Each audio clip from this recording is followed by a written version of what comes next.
দর্শক 2026 বিশ্বকাপ ব্রাজিল খেলতে পারবে তো? 2026 বিশ্বকাপে কোয়ালিফাই কিভাবে করবে ব্রাজিল? উরুগুয়ের বিপক্ষে ম্যাচ ড্রয়ের পর থেকে সকলের মনে একটি প্রশ্ন, ব্রাজিল আর কয়টি ম্যাচ হারলে বিশ্বকাপ থেকে বাদ পড়বে, কিংবা আর কয়টি ম্যাচ জিতলে ব্রাজিলের নিশ্চিত হয়ে যাবে বিশ্বকাপ কোয়ালিফাই? এটা নিয়ে হাজারো প্রশ্ন ঘুরপাক কাটছে ব্রাজিল ফ্যানদের মধ্যে। তবে দর্শক, আজকের এই ভিডিওতে জানিয়ে দিচ্ছি ব্রাজিলের আর কয়টি ম্যাচ জিতলে বিশ্বকাপ নিশ্চিত হবে, কোন সমীকরণের মাধ্যমে ব্রাজিল বিশ্বকাপ খেলবে। তাই ধৈর্য সহকারে ভিডিওটি দেখতে থাকুন। লাতিন আমেরিকার দলগুলো যদি বিশ্বকাপ খেলতে চায় তাহলে অবশ্যই ওই দলগুলোর 27 পয়েন্ট করে প্রয়োজন। ইতিমধ্যে ব্রাজিলের রয়েছে 18 পয়েন্ট, অর্থাৎ ব্রাজিলের আর মাত্র 9 পয়েন্ট প্রয়োজন। একটি ম্যাচ জিততে পারলে 3 পয়েন্ট করে পাবে। তার মানে ব্রাজিলকে আর 3টি ম্যাচ জিততে হবে। 3টি ম্যাচ জিতে গেলে পেয়ে যাবে 9 পয়েন্ট। এরপর ব্রাজিলের পয়েন্ট সংখ্যা গিয়ে দাঁড়াবে 27-এ। দর্শক, বিশ্বকাপ বাছাই পর্বের জন্য ব্রাজিলের আরো 8টি ম্যাচ বাকি রয়েছে, অর্থাৎ 8টি ম্যাচ থেকে যে কোনো 3টি ম্যাচ জিতলে নিশ্চিত হয়ে যাবে ব্রাজিলের বিশ্বকাপের যাত্রা। দর্শক,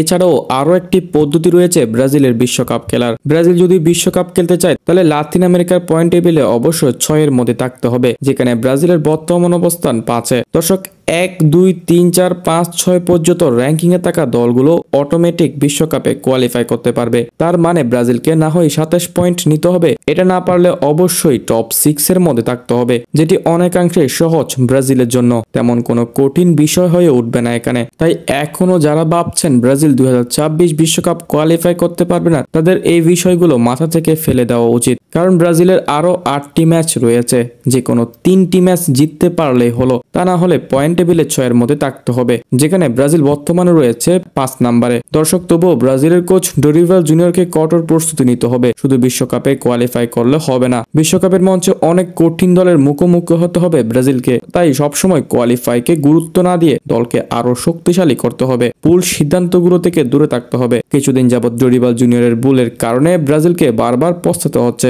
ডরিভাল জুনিয়রের মতো কোচিং প্যানেল নিয়ে বিশ্বকাপের মঞ্চে ভালো পারফরমেন্স করা অনেক বেশি কষ্টদায়ক হবে ব্রাজিলের। তাই যত তাড়াতাড়ি সম্ভব ডরিভাল জুনিয়রকে পরিবর্তন করতে হবে CBF কে। তা না হলে বিশ্বকাপের মঞ্চে হোঁচট খেতে পারে ব্রাজিল।